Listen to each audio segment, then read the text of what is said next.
Olá! Hoje nós vamos continuar estudando os algoritmos de ordenação. Vamos ver o algoritmo de ordenação por inserção, chamado de insertion sort. Vamos supor que temos um vetor praticamente já ordenado. 2, 4, 5. Exceto pelo último valor, que vale 3. Okay? Então a gente tem aqui esse subvetor aqui, que vai da posição 0 até a posição 2, que já está ordenado. E a gente tem um cara na posição 3 aqui, que está fora do lugar. Vamos supor que a gente sabe dessas duas propriedades. Ou seja, que o subvetor que vai da primeira à penúltima posição já está ordenado e o próximo elemento está fora do lugar potencialmente. Como que a gente pode sair desse vetor aqui e chegar nesse aqui?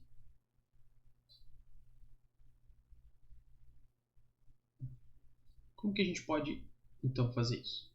Okay. Então, o que dá para fazer? Bem, a gente sabe que ou esse 3 tem que ir aqui no começo, ou a gente sabe que ele tem que ir entre o 2 e o 4, entre o 4 e o 5, ou ele deve ficar onde ele está. Okay? Veja, no entanto, que é impossível você colocar os elementos exatamente nessas posições que eu marquei, porque os vetores eles têm posições inteiras apenas. Não existe a posição 0,5 do vetor, ou a posição 1,5, 1,5 do vetor. Né? Então, se o lugar do 3 não é nessa última posição, a gente vai ter que, de fato, mexer os elementos de alguma forma para que o 3 caiba na posição que ele tem que entrar, ou seja, na posição que nós vamos inserir o 3. Okay? Veja que o 2 permaneceu na posição 0, mas o 4 foi da posição 1 para a posição 2. Né? E o 5 foi da posição 2 para a posição 3 no final. Né? Então, se a gente começar a procurar a posição de inserir o 3 de trás para frente, a gente pode perguntar para o primeiro elemento, que nesse caso seria o 5, a gente pode perguntar para ele assim: o 3 ele é menor do que o 5? Porque se ele for menor que o 5 vai ter que pular uma posição para frente. Certo? Então, nesse caso aqui, isso de fato acontece. Certo? Depois que a gente faz essa cópia do 5 em cima do 3, o nosso vetor vai ficar 2, 4, 5, 5. Veja que a gente perdeu o 3. Né? Então, talvez no início desse processo, é bom a gente gravar o 3. Só para ter certeza que a gente não vai perder ele. Vamos gravar ele. Vamos chamar ele de 5. Não, desculpa, vamos chamar ele de x. Ok. Então, a gente sabe que o 3 ele potencialmente pode vir aqui. Né? Mas e se ele ainda for menor do que o elemento que está nessa posição? Então a gente tem que continuar perguntando se o 3 é maior do que esse elemento aqui, esse próximo elemento, agora na posição 1. Então, o 3, ele é maior do que? O 3 é maior do que o 4? Ele não é maior que o 4. Então, se ele não é maior que o 4, quer dizer que ele vai ter que vir ou na posição do 4 ou até mesmo antes. Ou seja, a gente tem que pegar e jogar o 4 uma posição para frente. Então, depois que a gente jogou o 4 uma posição para frente, a gente vai ficar com 2, 4, 4, 5. E agora temos que saber se essa é a posição do 3 ou essa aqui. Então a gente vai perguntar: o 2, ele é maior que o 3? Nesse caso, veja que ele não é maior que o 3. Quer dizer que o 3 tem que estar à direita do 2. Inclusive, a próxima posição é um bom candidato para que o 3 entre, ou seja, para que o 3 seja inserido. Desculpa, a posição 1. É uma posição boa para que o 3 seja inserido, por quê? Porque a gente sabe já que quem está ali também tem uma cópia à direita. Certo? Então essa é a posição de inserção do número 3. Então veja que o algoritmo é bastante simples. enquanto o elemento que você está vendo é maior do que o elemento que você está inserindo, você copia ele uma posição adiante. Tá? E faz a mesma pergunta. O elemento que eu estou olhando é maior do que o elemento que eu estou inserindo? Se ele for, copie ele uma posição adiante. Tá? Até que vai acontecer uma de duas coisas. Ou vamos encontrar um elemento que é menor ou igual a 3, né, o elemento que a gente está inserindo, ou vamos chegar no começo, vamos passar do primeiro elemento, ou seja, o elemento que estamos inserindo é menor que todos os elementos que já estão no vetor. Então a gente tem que tomar cuidado para que a gente não escreva fora da posição, na posição máxima que o vetor aceita, certo? Então como que fica isso aqui em algoritmo? Porque a gente pode escrever isso em linguagem C. Então a gente tem, o nome dessa operação, como eu já falei, é inserção. Tá? E ela pode ser implementada numa rotina que não retorna valor, né? Apenas uma rotina que vai fazer umas permutações de elementos. Vou chamar essa rotina de insertion. E ela precisa de dois parâmetros. Tá? Ela precisa da posição inicial do nosso vetor que estamos ordenando e também precisa da posição que tem o elemento que nós não temos certeza se está ordenado ou não, mas temos certeza que todos que vêm antes dele já formam um subvetor ordenado. Então veja que vamos ter que fazer a verificação se o elemento que estamos querendo inserir é menor do que o elemento que a gente está olhando, usando, a gente vai fazer isso para todas as posições até encontrar a posição de inserção, ou seja, não sabemos exatamente quantas vezes essa pergunta vai ser feita. Então, nesse caso, a gente precisa usar uma estrutura de repetição while. E podemos, esse iterador aí que a gente vai usar para ir perguntando se aquela é a posição de inserção do 3, podemos chamar de i. Int i. E veja que vamos de trás para frente. Então, o i ele pode começar na posição imediatamente anterior a k.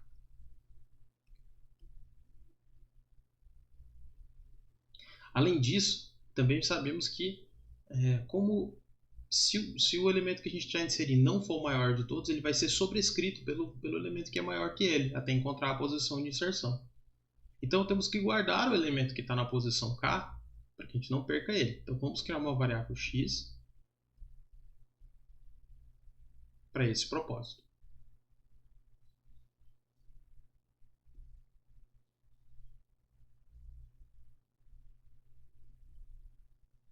Ok.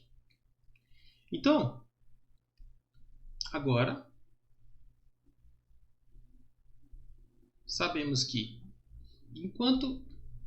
lembre que existem duas condições que a gente tem que parar de procurar a posição de inserção. A primeira condição é, enquanto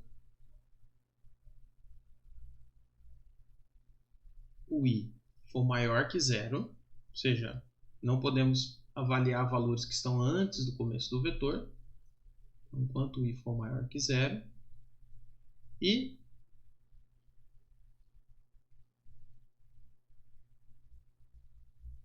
enquanto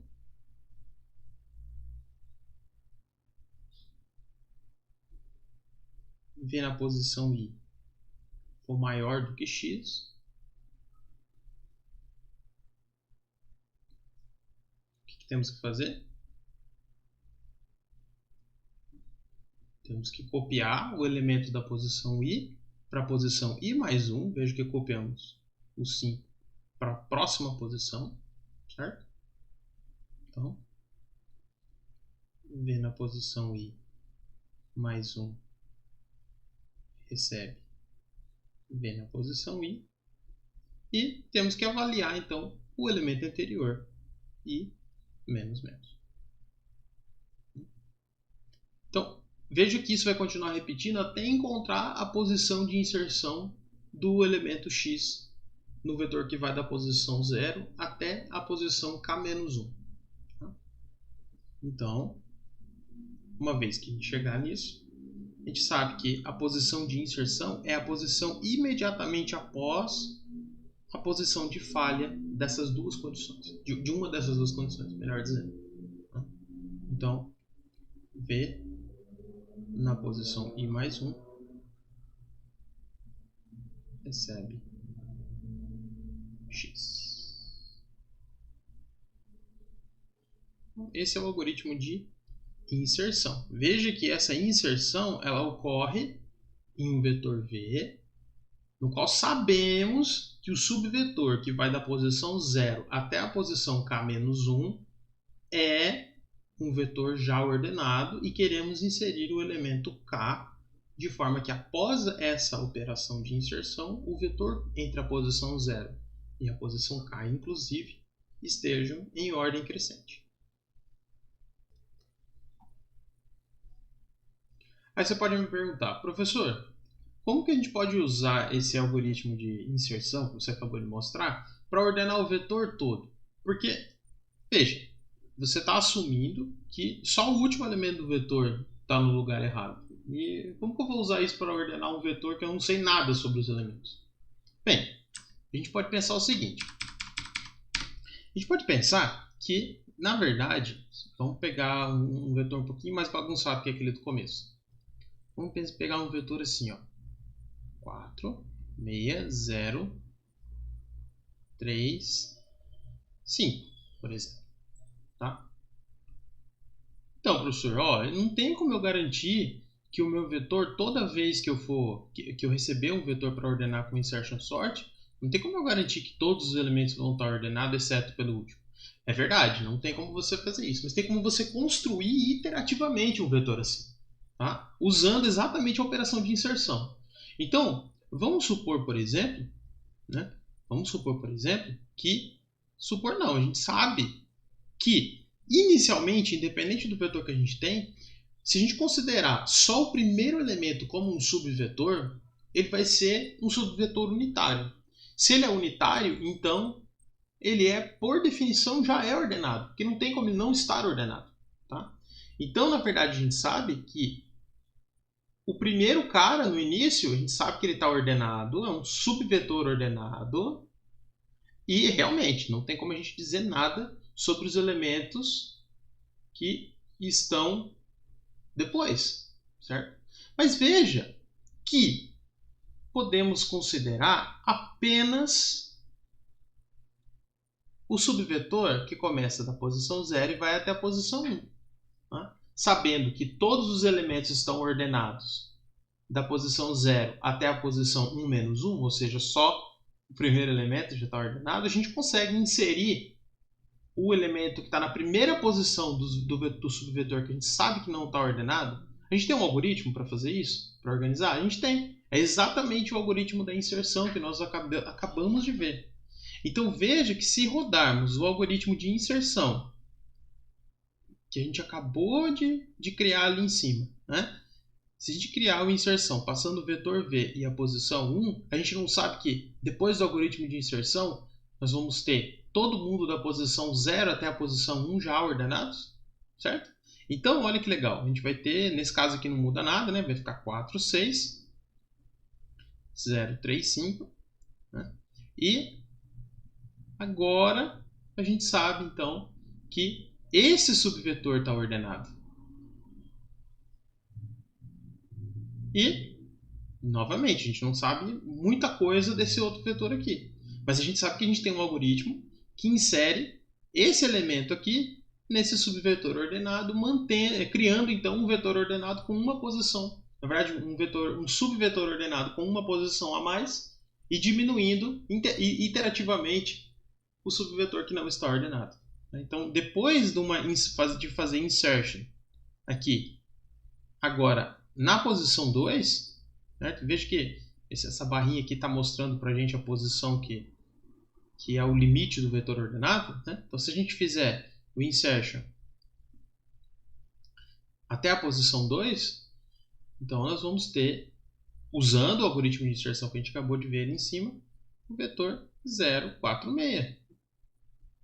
E veja que a cada vez que chamamos o insertion, o nosso vetor que a gente não sabe nada sobre vai diminuindo de tamanho e o nosso vetor ordenado vai aumentando de tamanho. Até que, se a gente for continuar fazendo isso, no final vamos ter o vetor todo ordenado, certo? Vamos continuar fazendo aqui só para ficar bem claro, tá?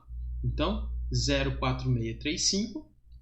Se fizermos a inserção, então, chamarmos esse IV2 ali que eu escrevi, é simplesmente chamar o algoritmo de inserção com os parâmetros V e 2. Tá? Então, o nosso vetor vai ficar como, pessoal? Se chamarmos IV3, vai ficar 0, 4, desculpa, vai ficar 0, 3, 4, 6 e 5. Então veja que fomos construindo o vetor ordenado utilizando a operação de inserção. Essa é a sacada, esse é o algoritmo de ordenação por inserção. Tá?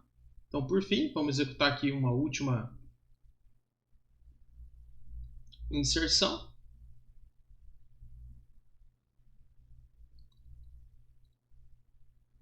Certo? E como que vai ficar? Vai ficar o nosso vetor ordenado. Ok, pessoal? Então, veja que na prática o que a gente fez, veja que esse cara aqui está mostrando para a gente, ele está marcando aonde que o vetor, até onde o vetor já está ordenado. E ele corresponde, então, ao elemento que está à direita. Então, fizemos a inserção do cara que estava na posição 1, que é o 6, no subvetor que vai da posição 0 até a 0. Depois, fizemos a inserção, quando a gente chegou nesse outro subvetor aqui, a gente insere, então, esse cara no vetor que já está ordenado da posição 0 até a posição 1. Então, vamos inserir o cara da posição 2 no vetor que está da 0 até a 1. Depois, a gente inseriu o cara da posição 3 da posição 0 até a posição 2. Tá? E obtemos esse vetor. Depois inserimos o cara que estava na posição 4 no subvetor que vai da 0 até a 3. Tá? Então, como que fica esse algoritmo, pessoal?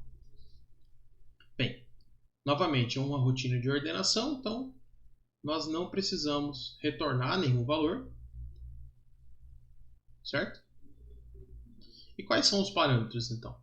É o endereço inicial do nosso vetor de inteiros que estamos ordenando e o tamanho do vetor. Certo? E veja, pessoal, que temos que fazer uma operação de inserção para cada elemento do vetor. Tá? Exceto pelo primeiro, que a gente já está considerando que ele já está no lugar, ele já está, não no lugar final dele, mas ele já está ordenado. Veja que o pré-requisito da função insertion é simplesmente que os elementos que estão até a posição k, né, até k-1, no algoritmo que a gente viu anteriormente, a gente assumiu que todos os caras que estão antes da posição k são ordenados já, lembra? Tá? Então, só o cara da posição k que a gente não sabe nada. Tá? Então, veja como é simples. Tá? Então, vamos chamar a posição do elemento que estamos inserindo de J. Tá? Posição do elemento que estamos inserindo de J.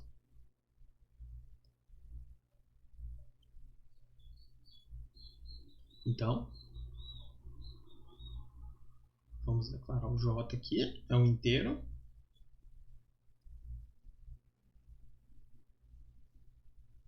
Então, para J começa na posição 1, certo? Esse cara aqui, que é esse cara aqui, começa na posição 1. Vamos inserir até o último elemento, então quanto J for menor que N, vamos incrementando o J. Como que fica, pessoal? Basicamente, a única coisa que temos que fazer é, então, a inserção.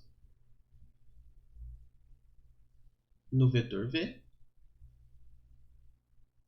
inserir o elemento 1 entre 0, perdão, elemento 1, eu estava pensando no J igual a 1, inserir o elemento que tiver na posição J.